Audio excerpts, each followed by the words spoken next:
revoici sur la deuxième partie de notre podcast hebdomadaire. Et cette fois-ci, le voyage se fait en Italie, où il y a eu du mouvement durant ce week-end-là. Le week-end précédent, le super match entre la Juventus et l'Inter de Milan. Donc, que s'est-il passé cette semaine en Serie A? Jeff, Camille, la Juventus, le Milan AC, que s'est-il passé? Dites-moi. Je laisse ma place pour une fois. Ce qui s'est passé, c'est qu'il y a eu un petit duel, enfin on peut appeler ça un peu petit duel, mine de rien, entre Pioli, l'actuel représentant de Milan, et Bologne, donc représenté par Thiago Motta, qui est en lice toujours pour succéder à la place de Pioli, justement, la saison prochaine. Alors, qu'est-ce qui s'est passé? Milan a fait du Milan, tout simplement. J'ai envie de te dire, cette année, les joueurs ne sont pas convaincants, ils n'ont pas l'air motivés. J'ai du mal à comprendre. Milan a eu l'occasion de mettre deux pénaltys donc en faveur de Milan. Deux pénaltys ont été ratés. Bon, à ce que je sache, je crois que c'était lundi, la séance d'entraînement de lundi, ça a été axé sur les tirs au but. Il était temps. Mais voilà, deux pénaltys ratés, score final 2-2. Bon, que dire, hein, égalisation, premier but de Zirkzee, donc qui lui aussi a dû être observé à mon avis par le staff de Milan, puisqu'il est dans les listes pour le mercato.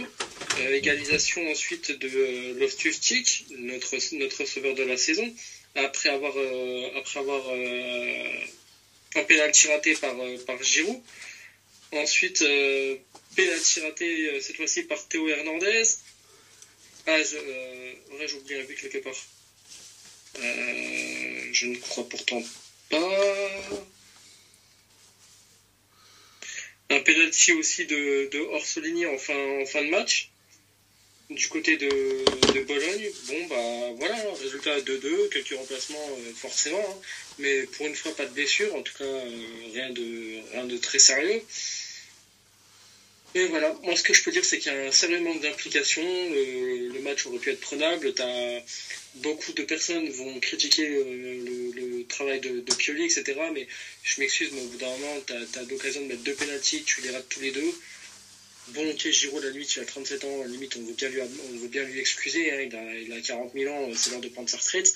Mais Théo Hernandez est censé être jeune et meilleur. Ce qui nous manque, c'est encore une fois, ça a été mis en exergue, c'est que les années précédentes, on avait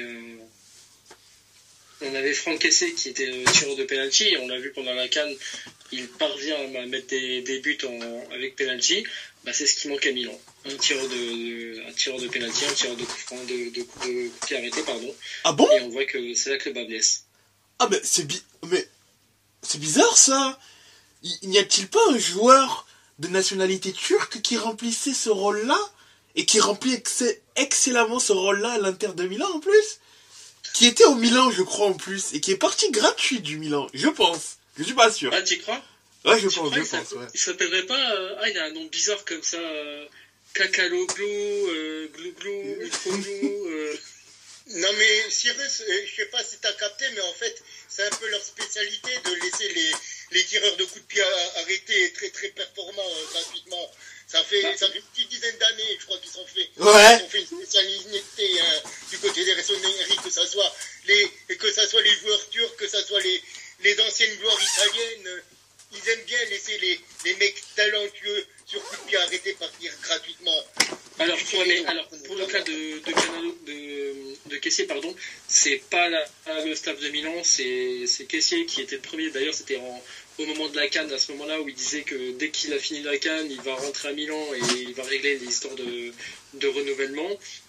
Résultat, il est parti gratuitement. Alors qu'il a des offres, il en avait eu, hein, il avait des offres aux alentours de 6-8 millions nets. Je crois que c'était 6 bruts, plus les enfin 6 salaires fixes, pardon, plus les primes, etc. Je crois qu'on était monté à peu près aux environs de 8 millions par an. Bah, c'est lui qui a refusé, hein, c'est parce que les offres, elles étaient là. Canoglu, je crois que c'était Sirius, tu en avais déjà parlé. Je crois que c'était une affaire de un demi-million d'euros par an, je crois. Ouais, ça s'est pas joué à énormément, hein. Mais Camille parlait surtout de Pirlo. Je parlais de Pirlo, en effet. Oui, aussi, effectivement. Là, Pirlo, ça a été le... Je pense que personne ne pardonnera... La masterclass. Voilà, personne ne La pardonnera, je pense, masterclass. la direction de ne pas avoir prolongé Pirlo, parce que Pirlo, bah, c'était là, surtout cette époque-là, c'était l'un des emblèmes de Milan. Hein, voilà, Ça. quoi.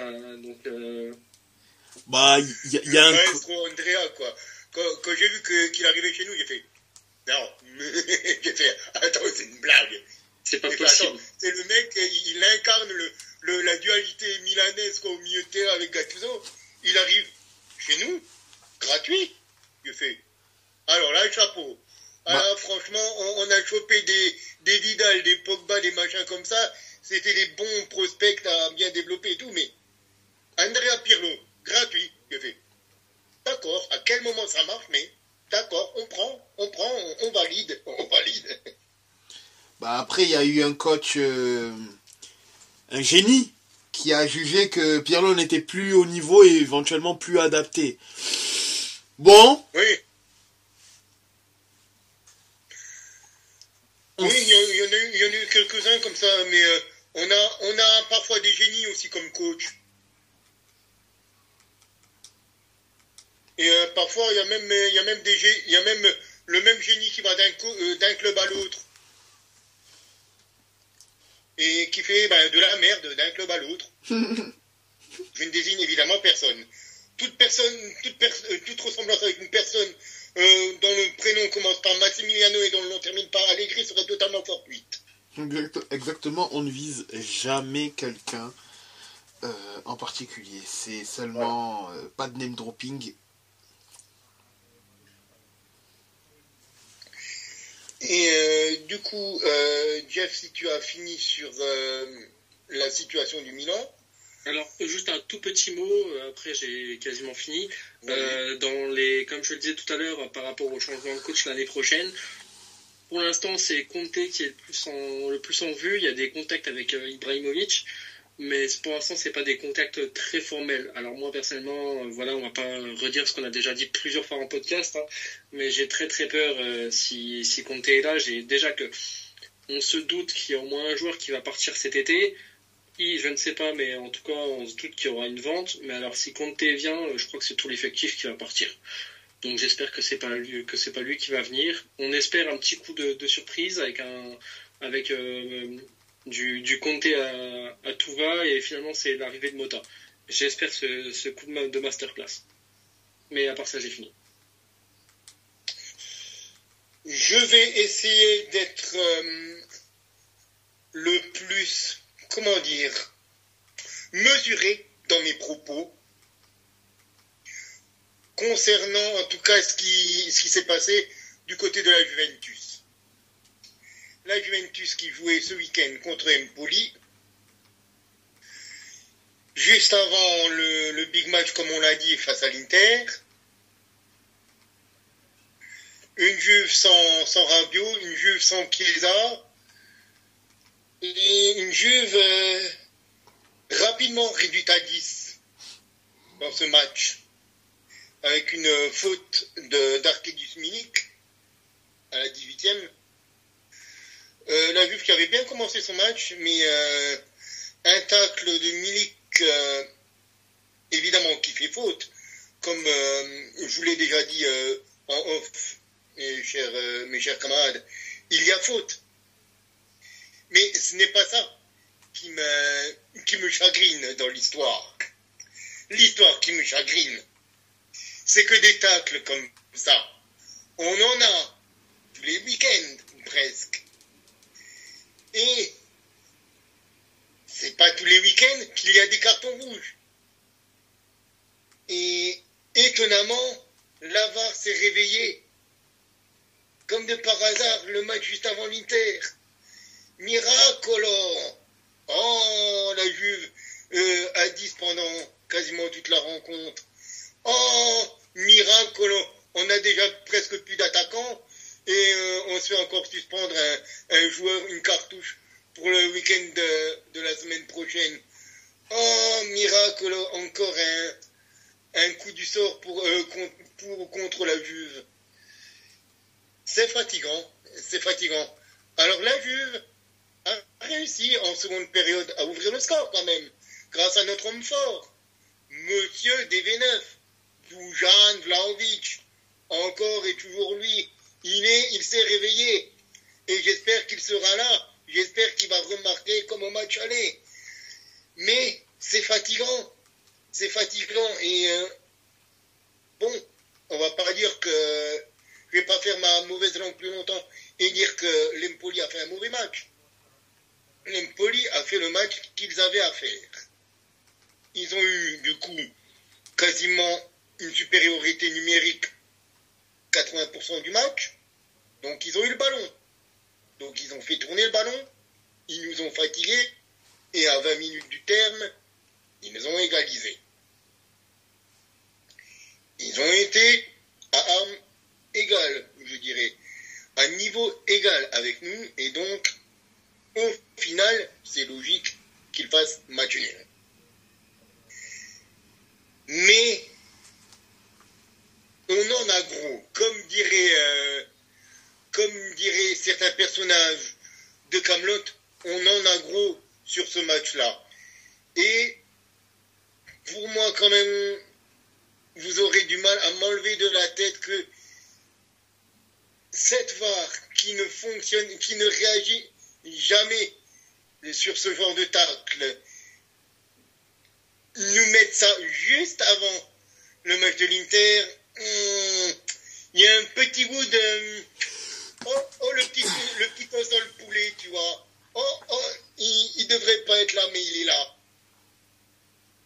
Donc là, la Juve est à un point de l'Inter avec un match en plus. Il faudra gagner. Il faudra gagner la semaine prochaine. Là, mon cher Cyrus, vous avez une allée, j'ai envie de dire, si vous gagnez pas. Si vous gagnez, le titre est à vous. Si vous gagnez la semaine prochaine, le titre est à vous. Même si je pense que là, avec ce qui s'est passé ce week-end, je pense que vous êtes déjà dans des dispositions très favorables. Faudra pas... certes, le match, oui, comme on l'a dit, hein, le match de cette semaine, du moins décidera du Scudetto. Après, s'il y a un match nul, attention, parce qu'il faut gagner du coup le match contre l'Atalanta quand même. Il faut quand même gagner le match contre l'Atalanta. Et là, oui, il y aura ce petit match-là d'un match qu'il ne faudra pas perdre. Mais après, je sais pas s'il faut en faire un débat général. Moi le souci globalement que j'ai avec la VAR, et je l'ai pas... Enfin, le problème, c'est l'interprétation. Le fait est que, pour moi, il y a une normalement, oui, certes, le football est un sujet d'interprétation. Mais la VAR est censée corriger, elle n'est pas censée amener d'autres problèmes. Et le souci, c'est que, étant donné que la place de l'interprétation est prépondérante, si un arbitre ou un délégué de la VAR a une vision différente d'une action qu'une autre, ben, on peut avoir différents arbitrages pour une même action. Et ça, c'est trop problématique. Et c'est à mon sens, ça, trop problématique. Et parfois, des actions qui... Quand tu les regardes, tu n'as pas de doute. Tu sais qu'il y a... Sur cette faute-là, il y a carton jaune. Cette faute-là, il y a carton rouge. Ben là, tu vas te dire, ouais, mais non, j'ai l'impression que éventuellement, il y a une faute, mais il n'y a pas volonté de, donc finalement, je ne fais pas cela. Là, on est sur la Serie A, je vais donner un exemple, quand je vais parler de l'Inter. Mais, à mon avis, la faute de Mané, elle ne s'est pas transformée en carton rouge, parce que l'interprétation qui a été faite, c'est sûrement que, effectivement, c'est un tacle dur, mais il n'a pas une volonté de vouloir Voilà. ostensiblement blesser l'adversaire. Sauf que, Voilà, on est dans la... Exactement. Je voulais pas en parler, mais on est exactement dans la même situation que Milik. sauf C'est que, exactement la même situation que Milik. Je me suis dit, je vais pas rajouter encore une couche, parce que ça faisait vraiment le gros forceur de base, mais c'est exactement la même situation, le même genre d'action. Et je suis tout à fait d'accord avec toi sur ce point-là. et pour moi, déjà, rien que le fait que Mané n'ait pas eu rouge, déjà, c'est scandaleux. C'est scandaleux. T'as le pied levé. Si encore il touche s'il touche les orteils entre parenthèses, tu vois, une grosse semelle et tout, ça fait mal, etc. C'est un carton jaune. Sauf que là, il a le pied levé. À partir du moment où tu as le pied levé, ton geste, il est pas maîtrisé, tu peux faire tu peux lui péter. Tu peux lui péter le tibia, en fait. Tu peux lui péter la jambe, clairement. Tu peux lui péter la jambe et faire en sorte que c'est saison finie. Donc, que tu veuilles pas faire mal, je veux bien le concevoir, mais ton geste, il est très dangereux, il est pas maîtrisé, c'est rouge. Il y a même pas à sourciller, en fait. C'est, et du coup, voilà, je vais quand même en parler. L'action de Sommer sur Mbalazola, pour moi, c'est rouge. Et il n'y a pas de discussion possible sur ça. Pour la simple et bonne raison que, et il n'a pas pris rouge. Il n'a pas pris rouge. Parce que, ça n'a pas encore été dit, mais ça ne peut être que cette interprétation-là. C'est qu'effectivement, Sommer touche la balle. Oui, Sommer, il touche la balle. Il n'y a pas de problème. Le problème, c'est qu'effectivement...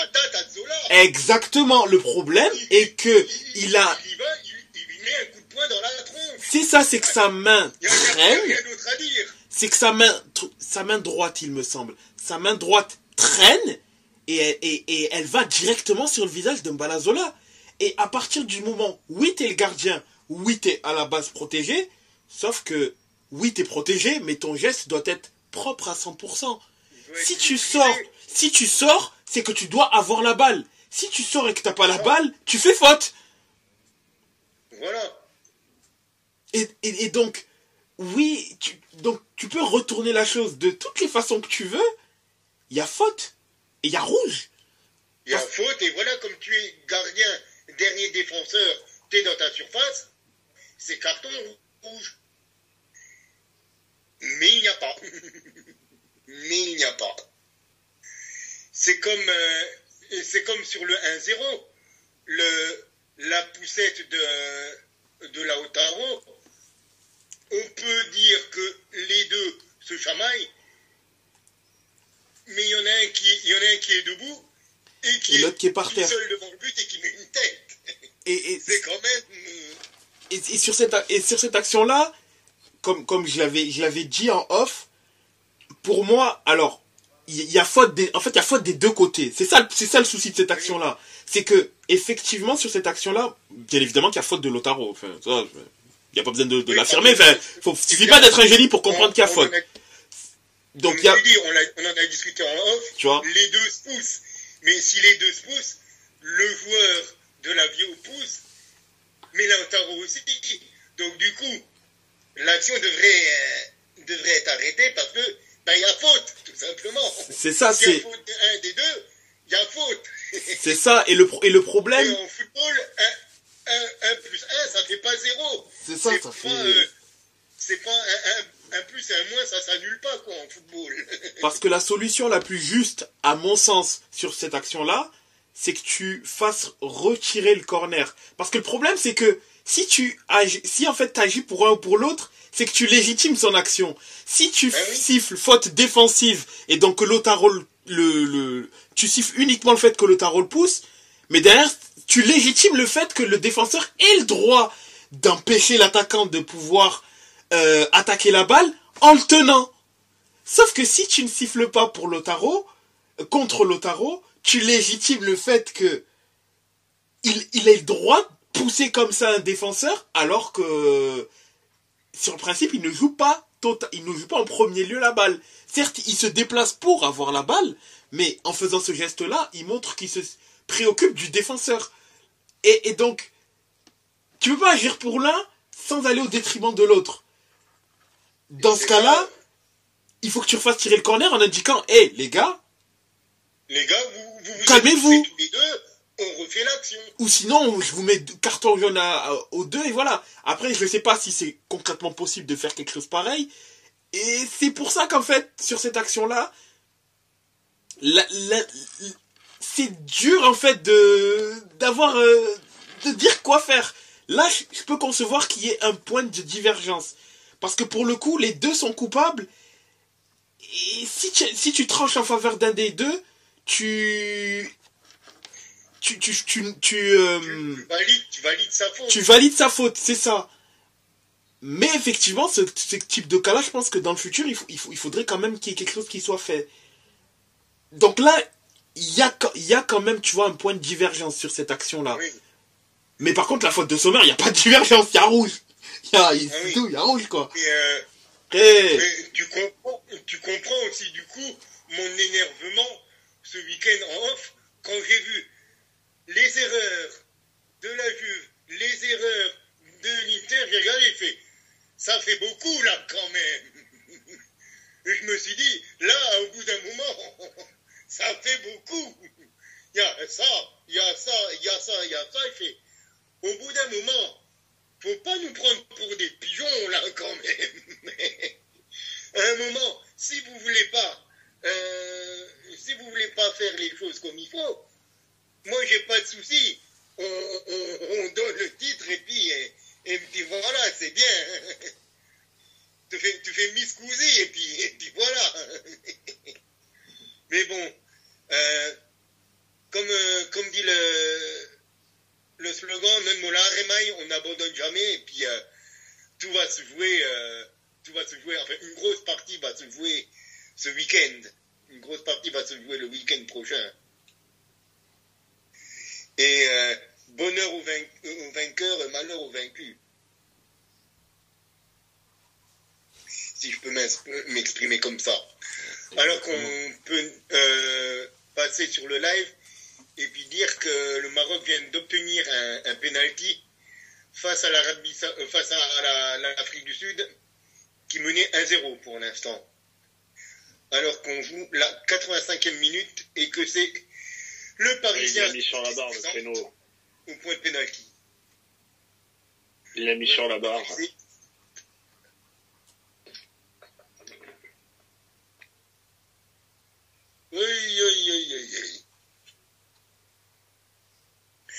Le Maroc a 2 doigts de sortir, du coup.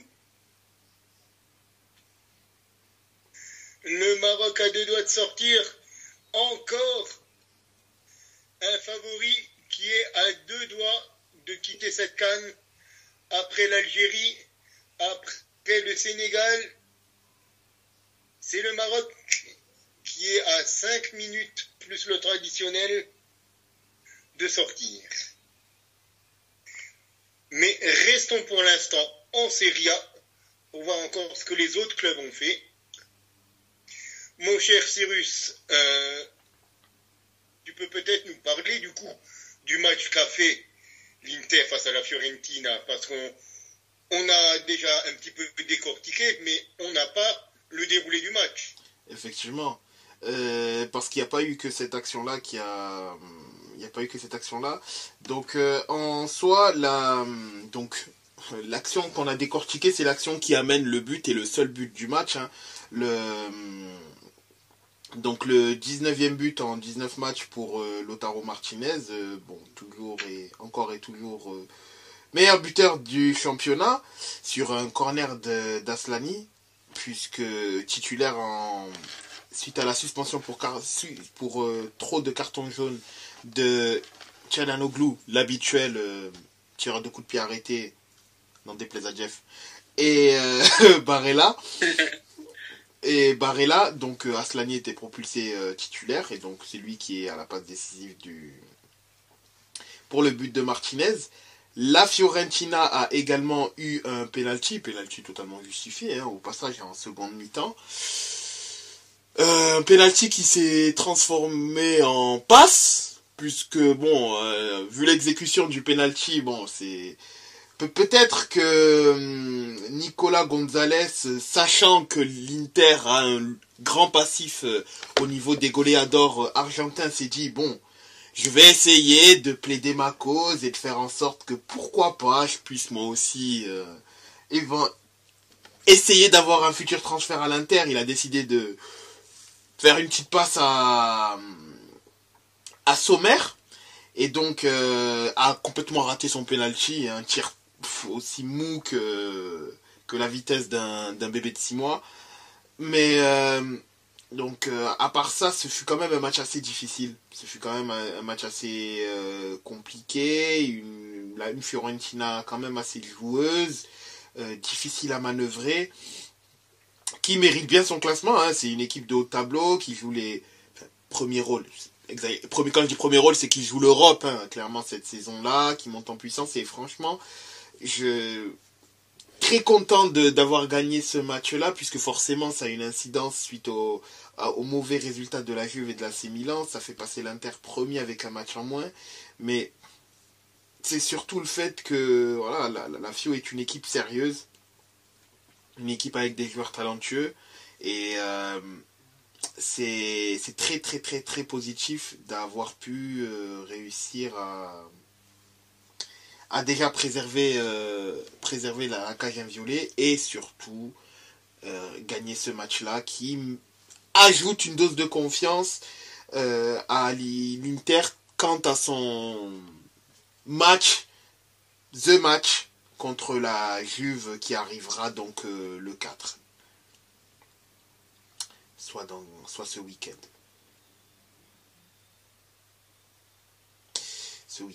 Mais c'était vraiment très très compliqué. Et d'ailleurs, petite question Camille, quand tu disais que vous étiez dépeuplé en attaque, Chiesa ne reviendra pas contre l'Inter cette semaine? Si, il a été préservé justement contre l'Empoli, tout comme Rabiot, oui, qui a été préservé contre l'Empoli, parce qu'il était il était probable de le faire jouer, mais on ne voulait pas prendre le risque tout simplement qu'il ne soit pas là et qu'il se blesse contre l'Empoli. D'accord, ok. Donc c'était juste une mesure de précaution, quoi. On l'a gardé au chaud, quoi, pour qu'il soit là pour jouer contre vous. Après, s'il se pète au bout d'un quart d'heure contre vous, on l'aura mauvaise, quoi. Mais bon, c'est comme ça, c'est un pari, et puis on verra bien dans quelles conditions est Kiko Chiesa ce week-end.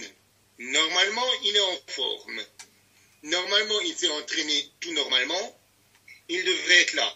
Tout comme Dujan, tout comme Bremer, tout comme les quelques joueurs qui nous apportent satisfaction quand même cette saison. Mais j'attends le match avec impatience. Ah oui, pareil. Bien, franchement, j'ai vraiment j'ai pas de grandes attentes au niveau du niveau de jeu, parce que bon, je sens qu'Allegri il va être relou, tu vois. Et le match aller, franchement, ça a été une purge pour la deuxième mi-temps a été une purge littéralement, mais là pour le coup, Allegri sait qu'il doit pas perdre. En fait, les deux coachs savent qu'ils doivent pas perdre concrètement. Non, Allegri sait qu'il doit gagner. Et il sait qu'il doit gagner pour pouvoir réduire potentiellement l'écart suite au mauvais résultat fait. Donc, parce que c'est pas dur à comprendre. Là, si on gagne pas, vous êtes champion.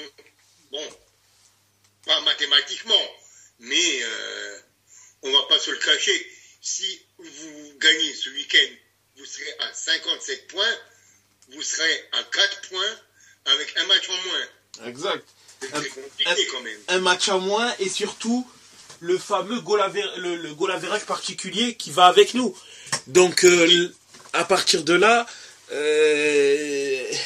c'est quasiment bon, partant du principe où on gagne aussi l'Atalanta, hein, ça donne 7 points. 7 points d'avance, c'est donc 2 matchs, enfin plus de 2 matchs. 2 victoires et un match nul.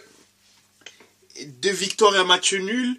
Donc ça fait, allez, trois matchs globalement. Mais le fait est que c'est plus de 3 matchs, puisque pour le coup, il faudra avoir plus que 7 points de... Il faudra prendre 8 points à l'Inter dans ce cas-là, pour pouvoir... Donc quasiment 3 matchs d'avance, c'est quasiment 3 matchs d'avance pour le coup.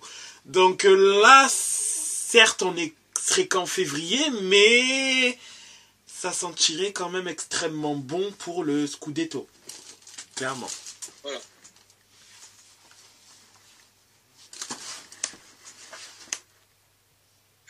On va quand même parler des autres rencontres qui se sont passées en Serie A, parce qu'il n'y a pas que les 3 grands du Nord qui ont joué, quand même si on aime nos équipes.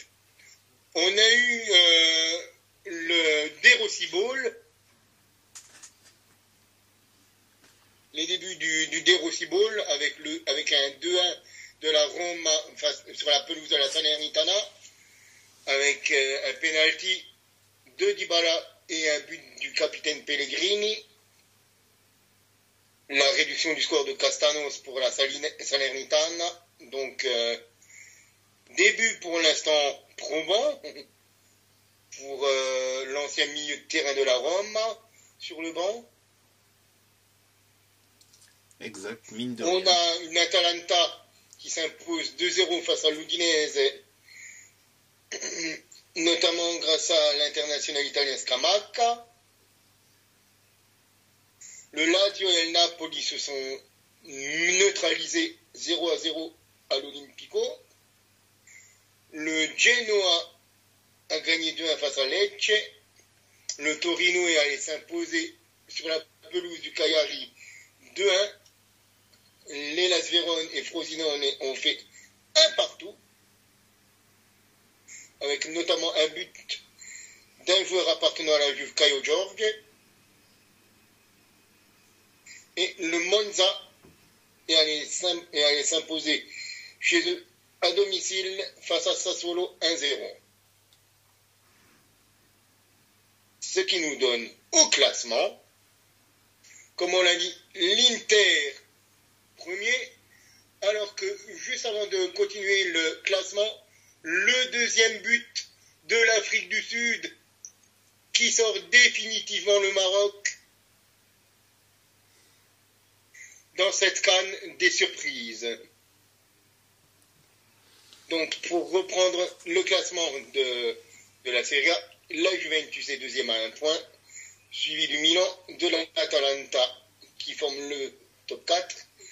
La Roma est 5e, la Fio 6e, Lazio, Bologna, Napoli, Torino pour la première partie de tableau.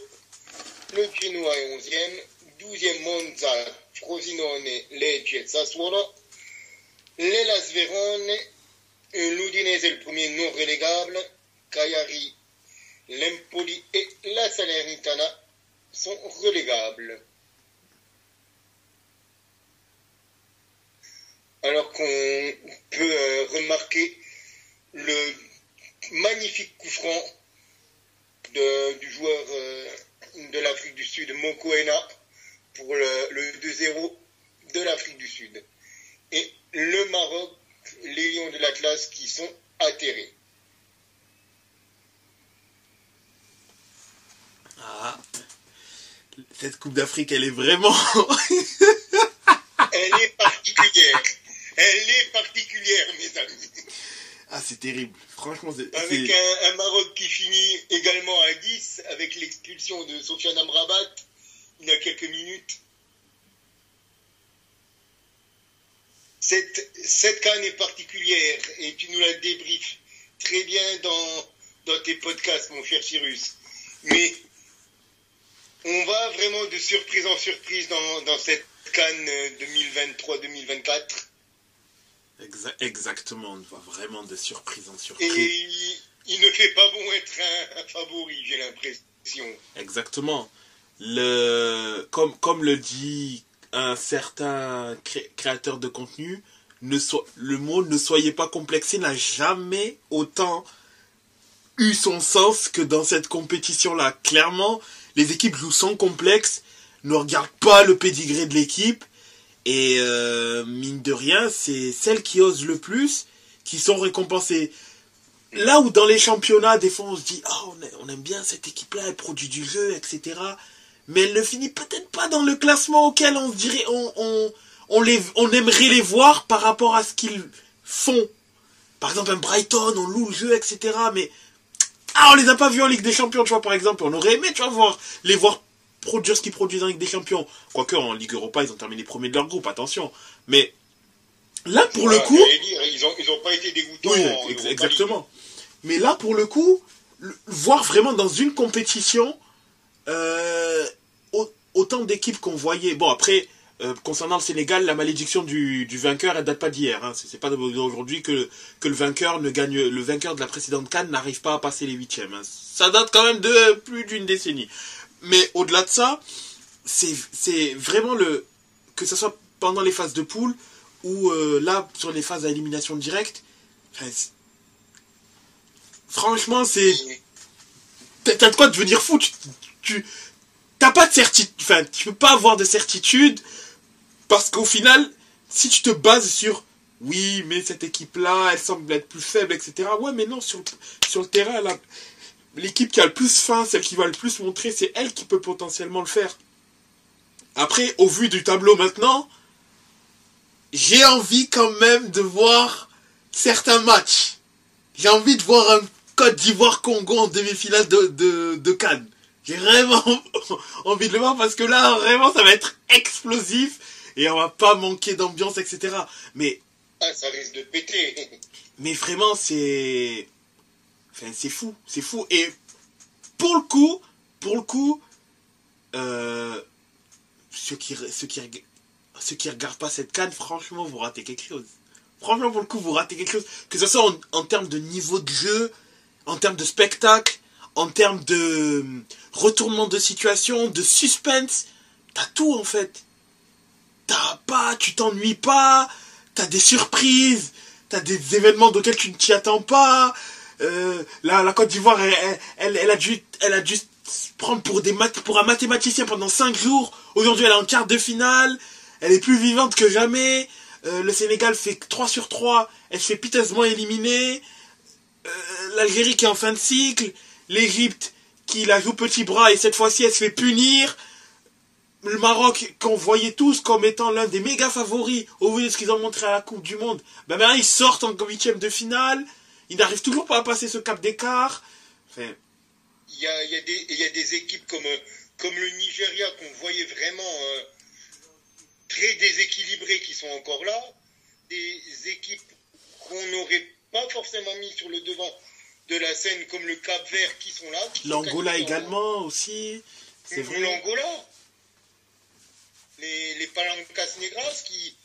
Franchement, moi j'aurais pas misé un copec sur l'Angola en quart de finale. Hein. Exactement. Je suis désolé, je sais pas pour toi, mais bon.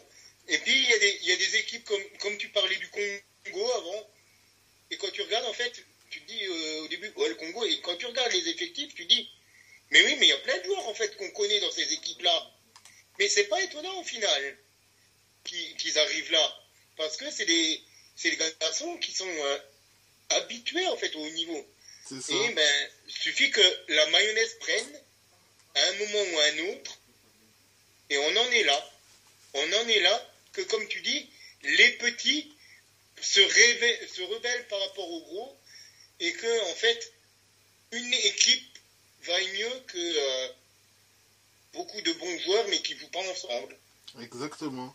Est-ce que le Congo sera le nouveau Portugal? Le Portugal qui s'était qualifié en faisant 3 matchs nuls et qui au final est allé au bout. Enfin, tu vois, il y a tellement de choses qu'on peut se poser comme question. On sait même plus comment faire des éventuels pronostics. Enfin, on comprend plus ce qui se passe. Mais on savoure parce que pour le coup, t'en as pour... Enfin, les personnes, les pronostics sont déjoués, on sait pas quoi penser, mais au final,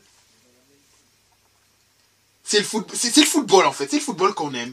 Un football imprévisible sur lequel on peut difficilement dire qui va réussir à faire quoi, et quoi qu'il arrive, ce champion d'Afrique-là sera vraiment dans l'histoire dans le sens où il sera donc la meilleure équipe d'une Coupe d'Afrique qui, pour le coup, a été reine en termes de rebondissement.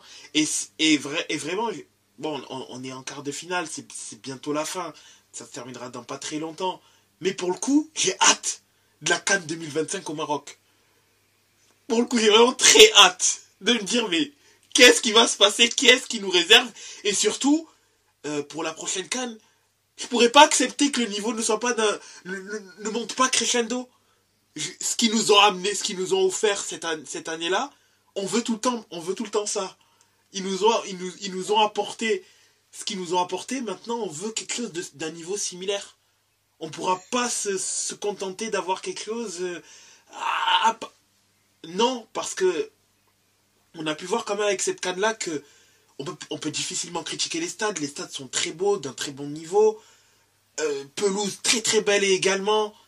Les arbitres. Oui, c'est vrai que sur ces huitièmes de finale, sur cette phase d'élimination directe, il y a eu des décisions. Surtout celui d'hier, je dirais. C'est le ça. Match du Sénégal. Je pense que l'arbitre était un petit peu particulier. Mais sinon, globalement, c'est difficile de critiquer l'arbitrage sur cette CAN-là. C'est au niveau, globalement. Pareil au niveau de l'ambiance des stades, etc. Donc, voilà. C'est quand même très positif. Très positif. Et on attend à ce que ça soit également le cas les prochaines fois. Et je voulais juste revenir sur un truc que tu as cité avant. Il y a 1 ou 2 minutes. Tu parlais du vainqueur qui sort toujours, qui n'arrive jamais à faire le back-to-back. C'est un petit peu l'histoire de toute grande compétition internationale. Parce que à l'Euro, à part l'Espagne qui nous fait le back-to-back en 2008-2012, en 16 compétitions de l'Euro, aucune équipe n'a jamais réussi à défendre son titre depuis 1960. Et en Coupe du Monde, il y a eu, mais il faut remonter à 1962. Et le Brésil, le premier Brésil de Pelé, pour voir une équipe défendre son titre. Donc, il y a aussi plus de 50 ans.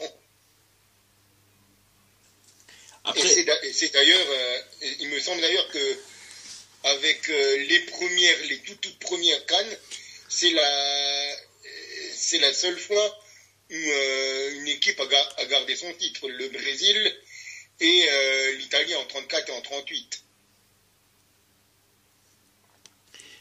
Après, par exemple, pour l'histoire de la CAN, c'est la gagner, c'est une chose.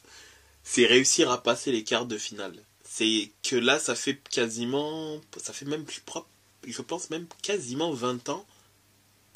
Non, quand même pas, parce que l'Égypte l'a gagné plusieurs fois dans les années 2000, si je me trompe pas.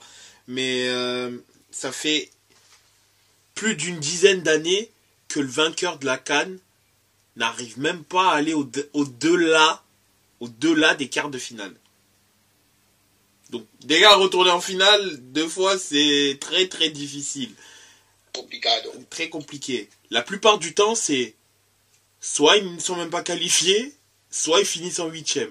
À de très rares cas, ça arrive à passer en quart. Mais la plupart du temps, c'est éliminé en poule ou en 8e.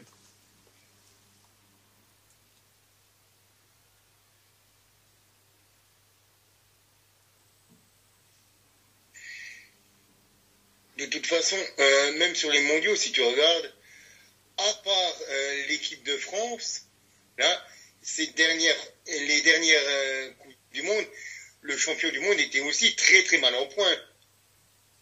Que ça soit en 2018 l'Allemagne, que ça soit en 2014 l'Espagne, que ça soit en 2010 l'Italie. On peut même remonter encore au-delà. 2006, le Brésil sort en quart. Ça va. 2002, y a-t-il besoin d'expliquer quelque chose? Et avant, il faut remonter jusqu'à 98 pour avoir un champion du monde qui fait une bonne Coupe du Monde. Coucou le 3-0. Mais autrement, c'est là que ça prouve encore une fois que les grosses compétitions sont extrêmement dures à jouer. Et chaque équipe a son mot à dire. Mais on le répète encore une fois, là maintenant le niveau s'uniformise vraiment. Et on le voit encore avec le match de ce soir. Les gros, si t'es pas bon, tu sors. Je pense qu'on ne peut pas faire plus simple que ça comme analyse. Tu peux être le grand favori. Si tu ne respectes pas ton adversaire, tu sors. Exactement, c'est ça. Et là, l'Afrique du Sud a respecté son adversaire. Le Maroc n'a pas respecté les Bafana Bafana. Et le Maroc s'est fait sortir. Effectivement, c'est ça. Ils se sont fait sortir. Et pour le coup, je pense, franchement, ça va être difficile. Enfin, ça va pas être difficile, mais pour le coup, je sais pas comment on va penser Regragui de cette élimination-là, parce que je pense pas que lui-même, dans sa tête, s'imaginait perdre à ce moment-là. C'est logique, puisque tu te dis avec ce qu'ils ont réussi à faire il y a même pas 2 ans, du coup, ben tu te dis à la prochaine CAN, ben forcément ils vont réitérer cela, ils vont aller le plus loin possible, mais cette CAN-là, elle est spéciale, elle est très spéciale, donc malheureusement ça s'est pas passé comme prévu. Mine de rien, le Nigeria a sur le papier la partie de tableau qui semblerait être le plus favorable pour une accession en finale, mais elle a dans son côté que des outsiders aux dents longues qui ne cherchent qu'à les faire tomber. Ce sera l'Angola, ensuite ce sera soit le Cap-Vert, soit l'Afrique du Sud. Donc, mine de rien, je serais plus rassuré d'être dans le côté Côte d'Ivoire ou Congo que d'être dans le côté du Nigeria. Parce qu'à première vue, on se dit, bon, peut-être qu'ils auront... Tu sais pas sur quoi tu vas tomber. Exactement. En fait. Tu ne sais pas sur quoi tu vas tomber avec ces gaillards-là. Exactement, mais très très hâte. Comme dirait un youtubeur que je suis beaucoup, Stan des Outsiders, c'est des pirates, c'est des brigands, c'est des voyous. Exactement. Toutes ces équipes-là du Cap-Vert et d'Afrique du Sud, c'est des pirates et des voyous. Et les autres se sont écroulés comme des tocards. Le tocarisme a frappé. Que ça soit du côté de l'Égypte, du Sénégal. Et quand tu regardes, quasiment tous les gros sont sortis en 8e. Alors que là, je regarde un petit peu maintenant. Qui est-ce qu'il reste? Qui est-ce qu'il reste comme gros? À part la Côte d'Ivoire. Il y a le Nigeria qu'on peut compter comme gros, mais seulement en attaque. Et autrement, c'est des équipes qu'on n'attendait pas, qu'on voyait pas gagner, tout simplement. C'est ça. C'est ça, c'est exactement ça. Mais ça, c'est bien également pour l'aura de la compétition. Ça permet de pouvoir également la mettre en lumière aussi. Donc c'est quand même quelque chose d'assez positif en soi. Et bon, on verra bien évidemment et je débrieferai bien sûr les résultats des futurs quarts de finale. Bon, n'oublions pas également dans le même temps qu'au-delà de l'élimination du Maroc, il y a eu il y a eu donc le Cap-Vert qui est passé sur un trou de souris contre la Mauritanie sur un penalty assez stupide d'ailleurs pour moi au passage, assez stupide qu'a concédé la Mauritanie à la 89e minute, à 88e minute, transformé par Ryan Mendes. À côté de ça, il y a le Mali qui a gagné donc tout à l'heure contre le Burkina Faso 2-1. Match très engagé, mais mieux maîtrisé de la part des joueurs maliens. Maliens qui méritent pour le coup donc leur qualification. C'est dommage pour le Burkina Faso, mais les Maliens ont mieux joué sur ce match-là et donc mérité complètement de pouvoir se qualifier. Le Sénégal-Côte d'Ivoire qui a eu effectivement quelques remous, que ce soit par rapport aux paroles de Krépin Diatta qui estime avoir été lésé par l'arbitre. Alors oui, effectivement, il y a bien un penalty qui a été oublié de la part de l'arbitre au Sénégal, je suis tout à fait d'accord, mais bon, dans ce cas-là, il y a allé avoir également un penalty oublié pour la Côte d'Ivoire, puisque l'arbitre de base ne siffle pas faute de Mendy sur le joueur ivoirien, mais grâce à la VAR, ça a pu l'être.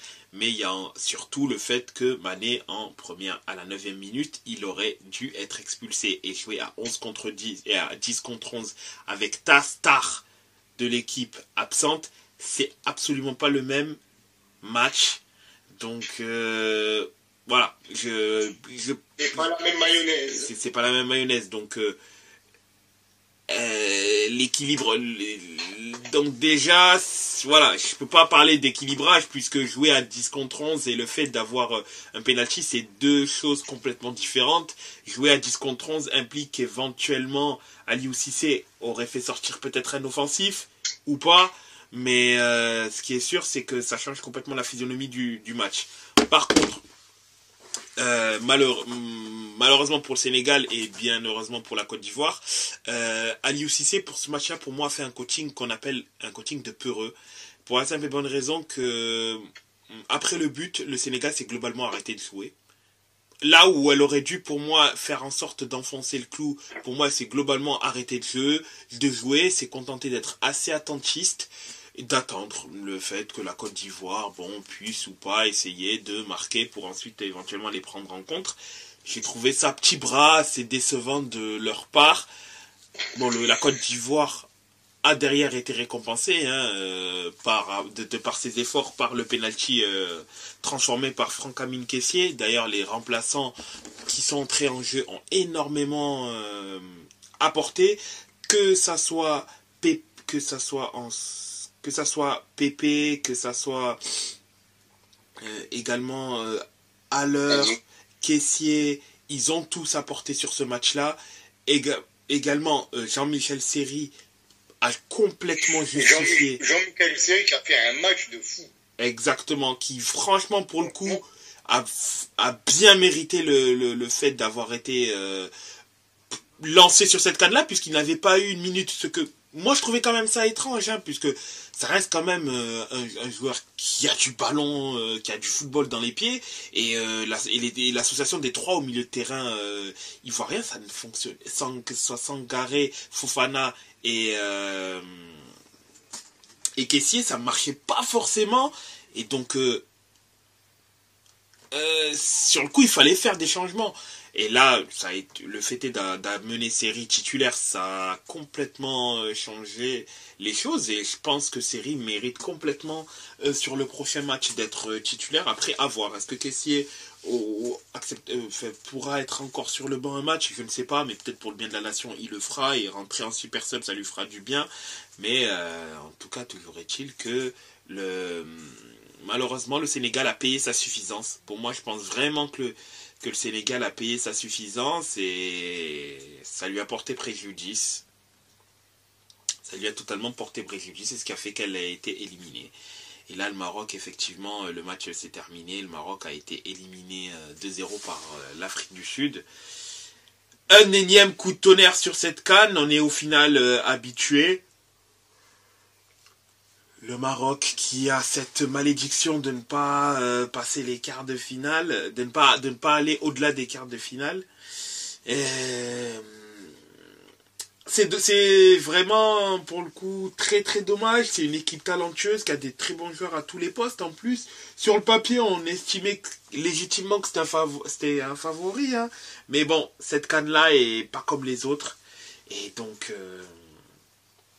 malheureusement, ça a payé. Et ils ont payé cash. Hein. Ils l'ont payé cash, tout simplement. Avant donc de parler en dernière partie de la Ligue 2 et de la Ligue 1 et de passer le relais à Alexis, je peux un peu parler donc des résultats qu'il y a eu en Première Ligue suite à la première partie de la 22e journée de Première Ligue où Arsenal a gagné Nottingham Forest difficilement 2-1. Fulham a fait match nul contre Everton. Luton, surprise du chef qui écrase Brighton, dont j'ai encensé d'ailleurs tout à l'heure. Ils les ont écrasés 4-0 avec un triplé d'Adebayo. Non, ce n'est pas le pivot jouant au Miami Heat, mais c'est bien l'attaquant de Luton. Et également Crystal Palace qui s'impose 3-2 avec un doublé d'Eze et un doublé de passes décisives d'Olysée qui va d'ailleurs marquer le but de la victoire. Également, dans le dernier match de cette journée, pour aujourd'hui du moins, Newcastle qui se rassure en gagnant 3-1 contre Aston Villa avec un doublé de Fabian Schär.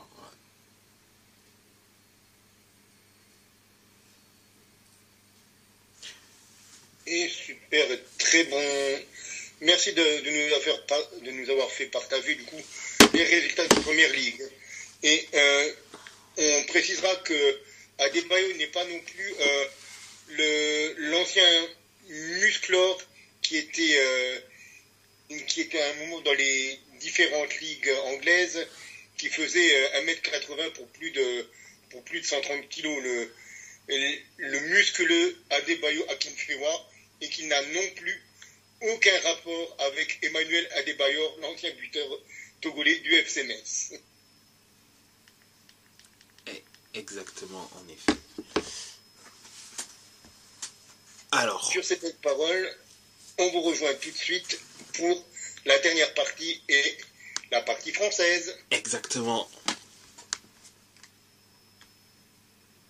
Donc nous revoici pour la dernière partie de notre podcast et celle-ci sera consacrée au football français.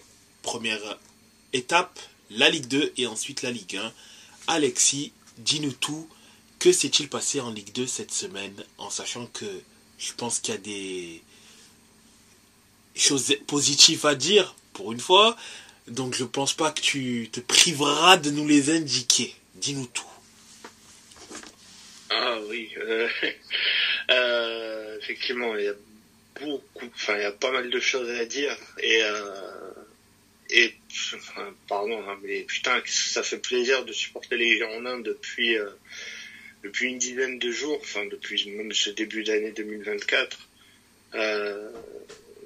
surtout sur la dernière semaine, on avait vu à peu près des bonnes choses, malheureusement sur la défaite à Auxerre, des meilleures choses, pour le coup aussi une défaite face à Nice, mais il y avait déjà des bonnes choses qui avaient été mises en place sur ce début d'année. Je disais l'autre jour que les joueurs semblaient avoir compris le discours du coach Ria. Ça s'est confirmé mardi dernier et puis hier soir face à Angers, face à Valenciennes et face à Angers hier soir. Pour revenir sur le match d'hier, je pense que ça marquait un tournant sur la saison.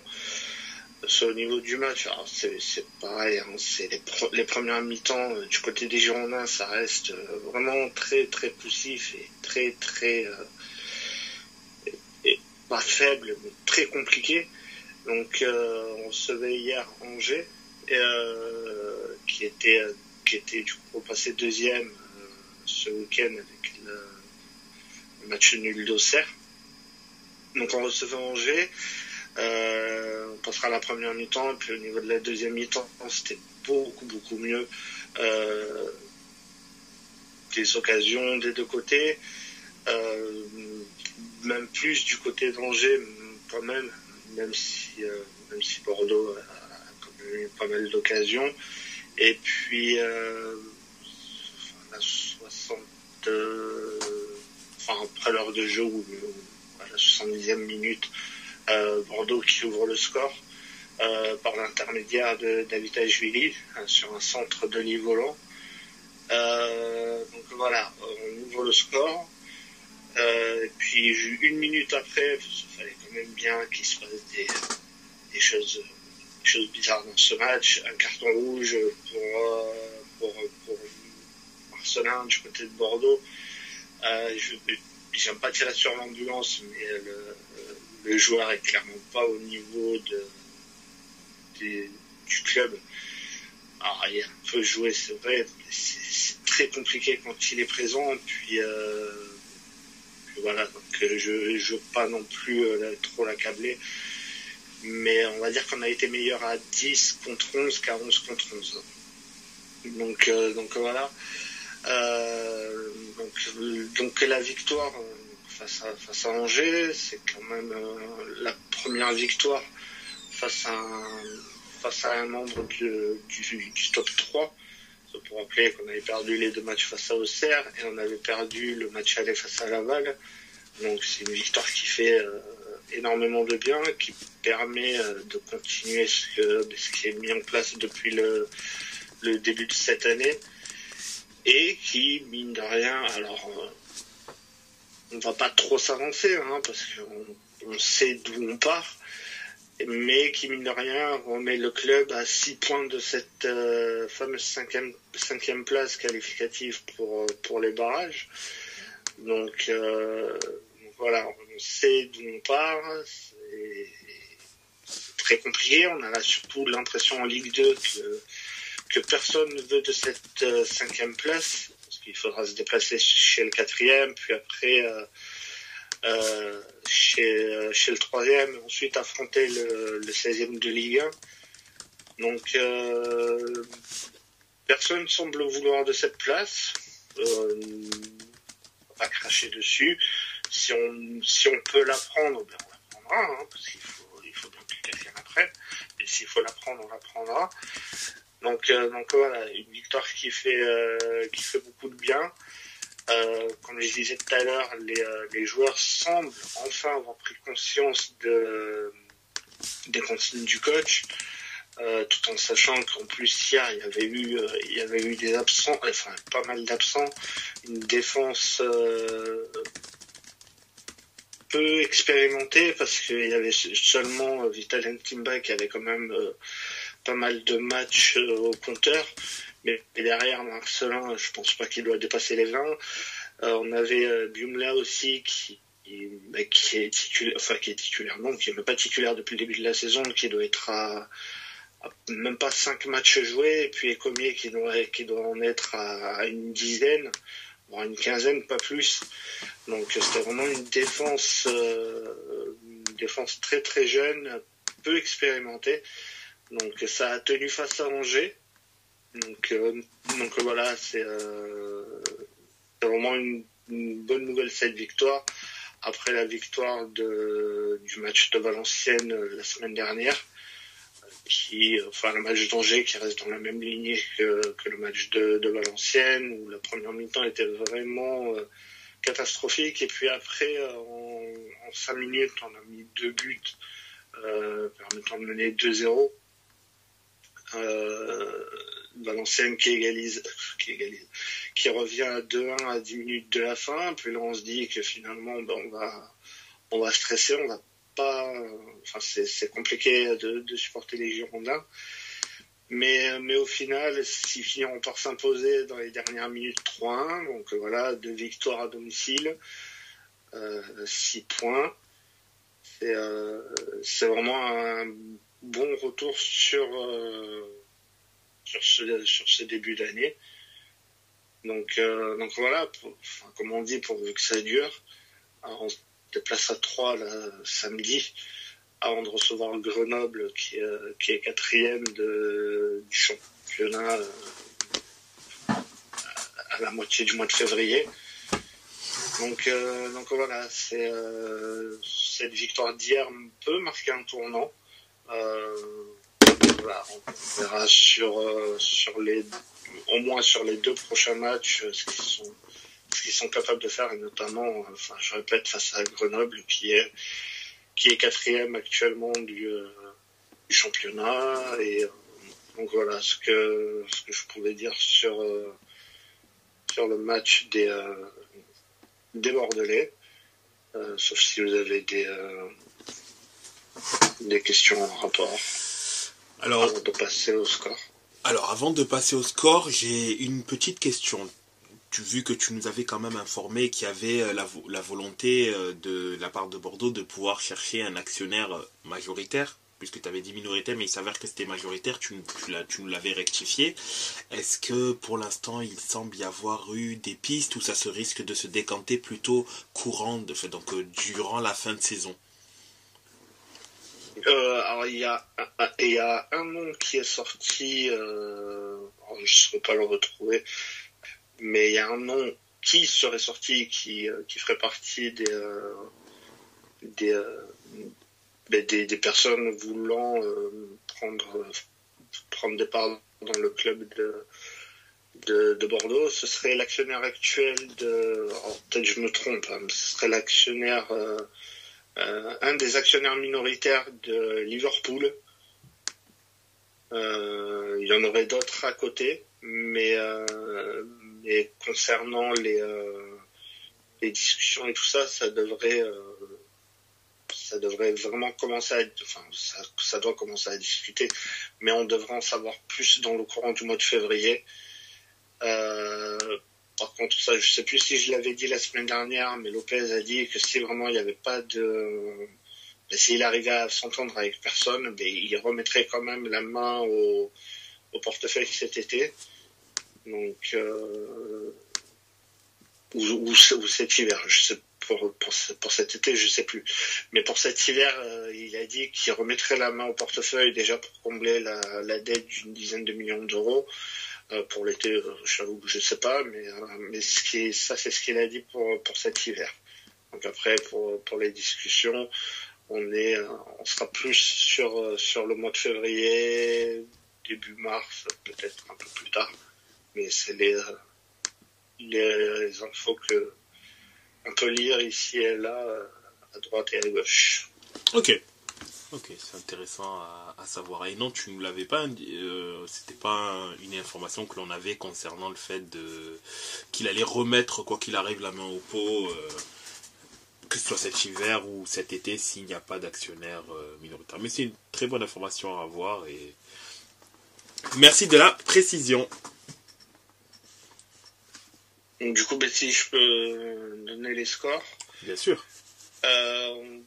Comme j'avais dit, comme j'ai dit samedi, c'était un peu la révolte des mal classés, parce qu'on a eu Valenciennes qui a obtenu sa 2e victoire de la saison et la première depuis le mois d'août 2023, qui s'est imposée donc face à Bastia. Et d'ailleurs, cette défaite de Bastia a sonné la fin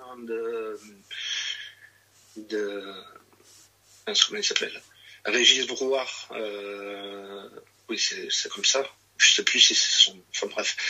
Qui a sonné la fin du coach de Bastia, qui a été remplacé par Lilian Lasland, ancien Girondin, et une autre personne dont j'ai oublié le nom. Donc voilà, Bastia qui a un nouveau duo d'entraîneurs. Au niveau des mal classés, on a aussi Dunkerque qui s'est imposé sur la pelouse du Paris FC 2-1. QRM qui a fait match nul contre Grenoble 1-1. Laval qui s'est imposé dans les dernières minutes sur la pelouse de Rodez 2-1. Caen et Troyes qui ont fait 0-0. Annecy et Pau qui ont fait 0-0. Ajaccio qui a battu Concarneau 1-0. Et Caen qui a battu Caen qui a fait 0-0 contre Troyes. Non, ça je l'ai dit. Et Auxerre qui a fait match nul contre Guingamp 1-1. Et au niveau du classement, c'est donc Auxerre qui est en tête, mais avec le même nombre de points qu'Angers, donc 43 points, mais une meilleure différence de but pour les Auxerrois. Laval qui est troisième avec 39 points. Grenoble 4e avec 37 points, 5e Amiens donc qui est donc 5e avec 34 points, 6e Caen et Ajaccio 33 points, 8e Guingamp et Pau 32 points comme Saint-Étienne 10e, 11e Rodez et le Paris FC avec 31 points, 13e Bordeaux avec 28 points, 14e Concarneau avec 25 points, 15e Troyes avec 24 points, 16e Bastia avec 23 points, 17e Annecy et Dunkerque 20 points, QRM est 19e avec 18 points et Valenciennes qui est dernier avec 14 points. Et le temps que je retrouve les matchs pour la prochaine journée qui auront lieu ce week-end et lundi, qui s'ouvrira donc avec le match entre Dunkerque et Saint-Étienne à partir de 15h. Et à 19h, on aura Angers-Rodez, Concarneau-Valenciennes, donc match assez intéressant pour le maintien. Guingamp qui recevra Annecy. Le match qui semble être un choc entre Grenoble et Caen. Laval qui recevra QVI. Donc on disait tout à l'heure Bordeaux qui se déplacera à Troyes. Amiens qui recevra le Paris FC et Pau qui recevra Auxerre. Et la journée qui se terminera lundi avec le derby corse entre Bastia et Ajaccio. Donc voilà ce que je pouvais dire sur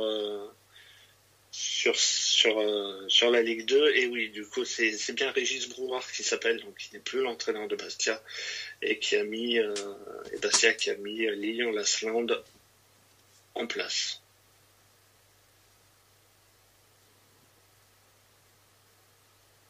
Beau résumé de l'antichambre.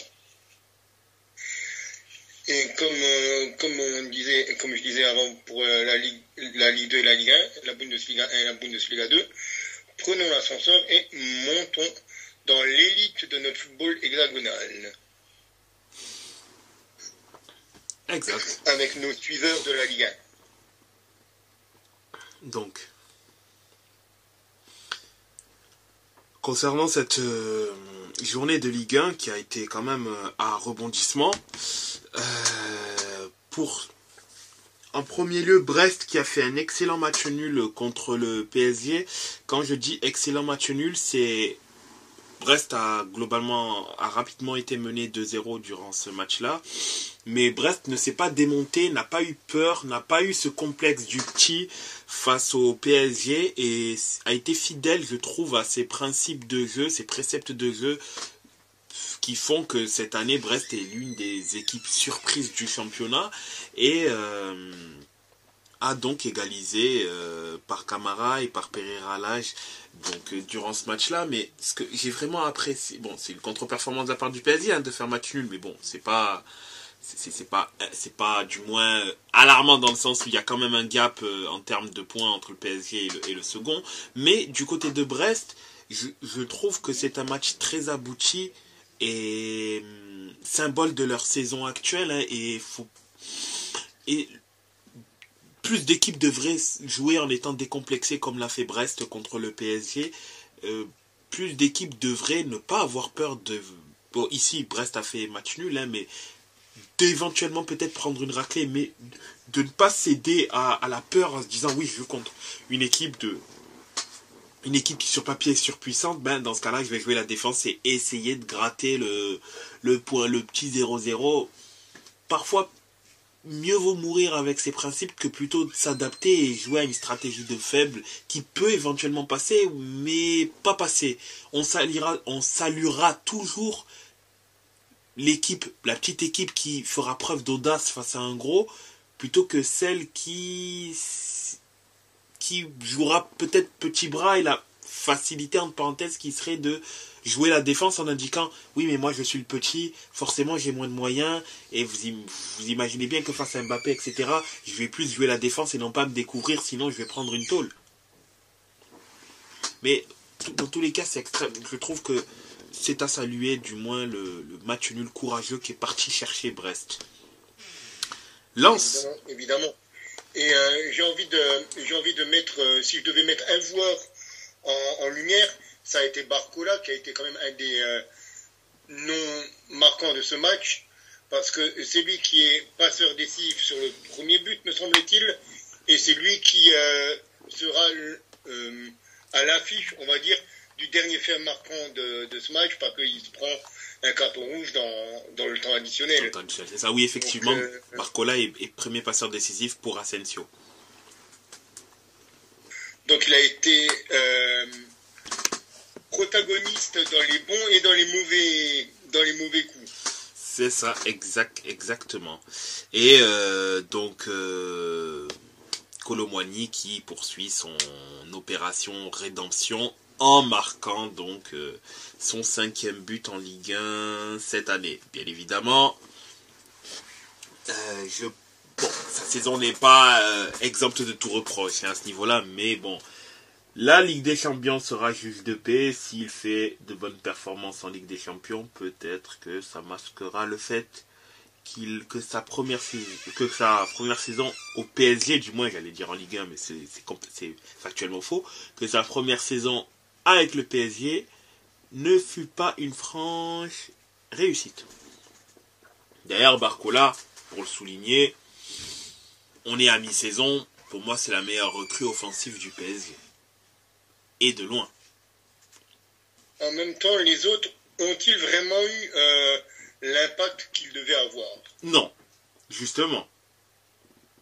Et Barcola est pour le coup au-delà des espérances, parce que oui, on s'attendait à ce qu'il grappille du temps de jeu, bien évidemment, suite au turnover, etc. Mais de là à être indispensable, et de ce fait, parce que lui est un ailier qui, entre parenthèses, s'accommode des tâches défensives, ce que ne fait pas le roi Kiki, ben, Mbappé, du coup, est déporté dans l'axe.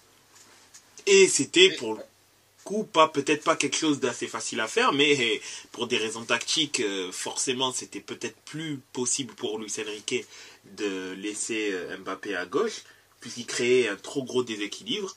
De ce fait, il préfère le laisser dans l'axe.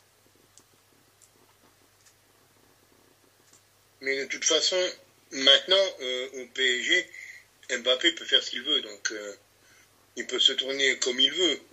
Oui. S'il veut jouer dans l'axe, il jouera dans l'axe. S'il veut jouer de côté, il jouera de côté. S'il veut jouer au but, il jouera au but. Je pense que la question ne se pose plus trop actuellement au PSG. Exactement. Ce que Kylian veut faire, Kylian fera. Et bien évidemment. Évidemment à ce propos. Donc Nice qui lui va... Désolé Camille et Jeff, mais Nice qui s'est imposé donc parmi un score dont il est très habitué cette saison. Petite victoire, 1-0. Par un ouais. On en parle du 1-0 ou on n'en parle pas du 1-0? On peut en parler. On en parle de Nguesson du Nguesson là qui tombe tout seul dans la surface. J'ai pas vu un mec qui tombe tout seul comme ça dans une surface depuis Ravanelli. Donc bon, franchement, encore une fois, je vais de nouveau faire celui qui râle, le mec aigri, le mec qui est en train de dire on tape sur mes équipes, mais je suis désolé. Autant Nice a mieux joué que Metz, autant perdre là-dessus. Mais c'est une blague en fait. Le mec, il passe à côté du défenseur messin, le défenseur messin ne le touche même pas. Et le mec tombe. Alors, ok, ils ont été meilleurs que nous, mais battez-nous alors à ce moment-là, mettez-nous 1-0, 2-0, 3-0 sur des vrais buts. Pas sur un pénalty que tu nous inventes là. C'est quoi ça? Excuse-moi, mais c'est de la merde. Au bout d'un moment, il faut appeler un chat un chat. Le mec qui tombe, il passe à côté du défenseur et t'as l'arbitre qui est là, pénalty. Pour un pénalty, il faut au moins qu'il y ait une faute. S'il n'y a pas de contact, il ne peut pas y avoir de faute. Oui. Ou est-ce que c'est moi qui délire complètement? Non, c'est logique. Comment tu peux accorder un pénalty S'il n'y a pas contact entre les deux joueurs, tu peux donner un penalty s'il y a faute.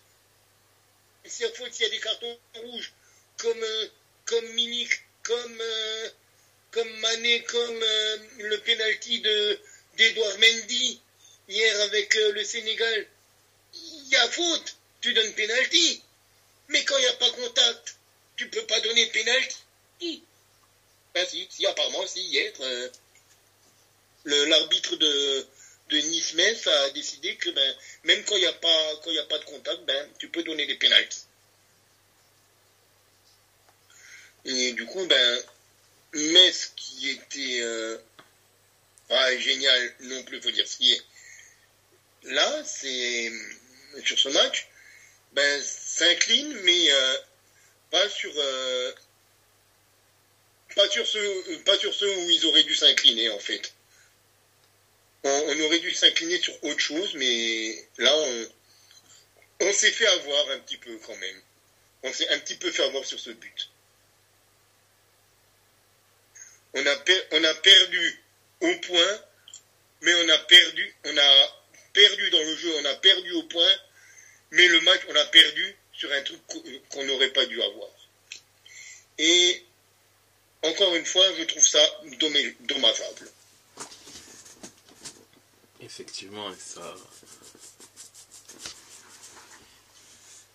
C'est effectivement très dommageable. Alors, tout en sachant que... Je suis désolé parce que je m'emporte beaucoup ce soir, mais quand je vois qu'il y a une avalanche, une accumulation de trucs qui me sortent par les oreilles, je pense qu'on fait aussi le podcast pour exprimer des opinions, des ressentis au niveau du football, et on en est là.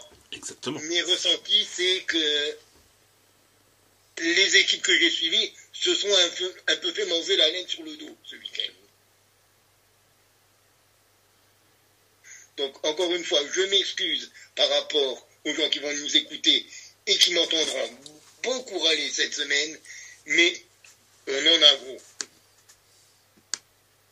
C'est ça, exactement. Et ça a une incidence parce que là, Metz est clairement à portée de tir de Lyon et de Clermont, puisque Clermont, mine de rien, Lorient n'est pas loin non plus, puisque Lorient, mine de rien, est 18e, mais n'est qu'à 3 points de Lyon, et Clermont n'est qu'à 1 point de Lyon et de Metz, du coup. Mais la bataille, donc, concernant Clermont, d'ailleurs, qui a fait match nul contre Strasbourg, là où Lorient également a fait match nul contre Le Havre. Le Havre qui d'ailleurs a marqué plus d'un but, c'est assez rare pour le souligner. C'est assez rare, a mis 3 buts, un but 3-3. Avec un beau match notamment. Exactement.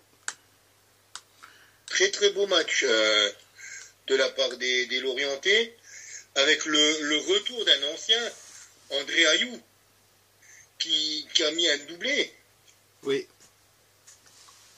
Qui semble avoir vite digéré l'élimination prématurée du Ghana à la CAN. C'est ça. Lyon qui ne s'en sort toujours pas en perdant contre Rennes, mais on va dire peut-être que c'est encourageant par rapport au fait que Rennes menait 3-0 à la mi-temps et que Lyon a réussi à réduire la marque, à perdre que 2-3.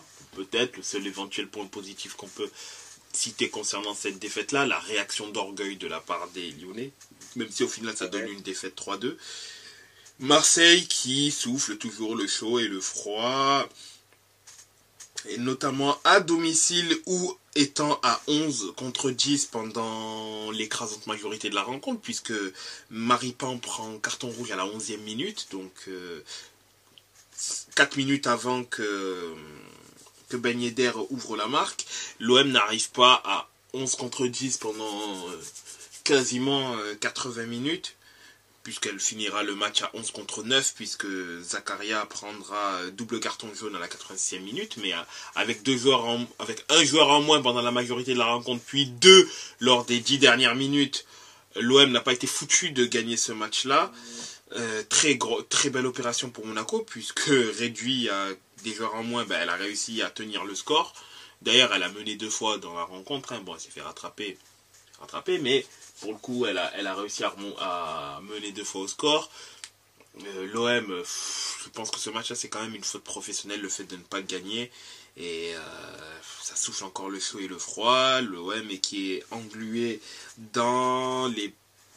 aux portes des places européennes, là où Monaco est pour l'instant 4e et donc dans la zone Ligue des Champions, puisque oui, ne l'oubliez pas, l'année prochaine, la France aura 3 plus 1 représentant, 3 places directes, une place qualificative pour les tours préliminaires, et donc pour l'instant Monaco occupe cette dernière place là. J'ai également oublié de parler du nul de Montpellier-Lille et de Reims, contre Nantes, tout en sachant que Lens également le 28, c'est-à-dire il y a 2 jours, s'est rassuré en gagnant 2-0 contre Toulouse. Au niveau du classement, cela donne un PSG premier, Nice 2e avec 38 points, Brest 3e avec 35 points, Monaco fermant la marche de ceux allant en Ligue des Champions avec 34 points, Lille avec 30 points, Reims 6e avec 30 points, Marseille et Lens toujours pas en zone Ligue des Champions, mais toujours pas en zone européenne, mais s'y rapproche dangereusement en ayant 1 point de retard sur Reims, avec donc 29 points, suivi de Rennes Rennes et Strasbourg avec 25 points, le Havre 11e avec 23 points, Montpellier, Nantes 12e et 13e avec 19 points, Toulouse 14e avec 17 points, 15e et première équipe à ne pas être relégable, Metz, premier non relégable, Lyon, premier relégable et en barrage pour l'instant avec 16 points, égalité de points avec Metz, Clermont et Lorient ferment la marche avec 15 et 13 points au classement.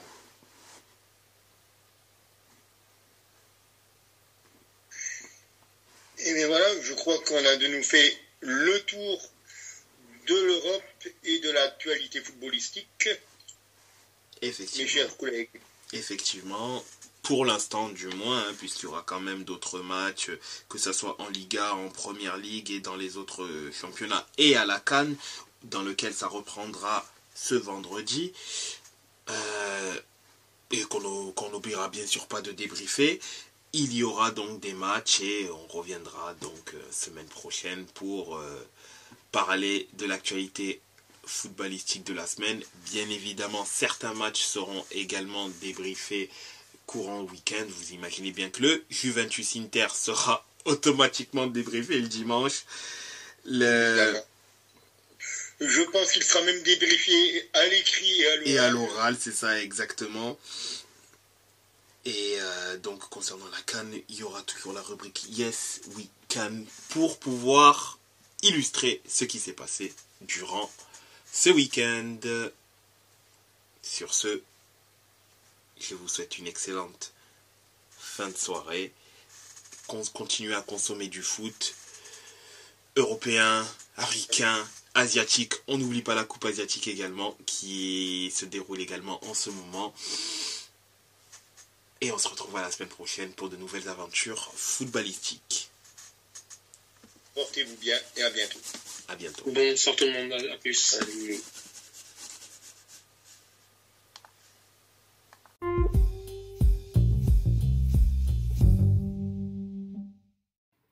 Afin de nous suivre sur les différents réseaux sociaux, vous pouvez aller sur Facebook, La Table Ronde, sur Twitter, La Table Ronde 777, sur Instagram, La Table Ronde 2 fois -8.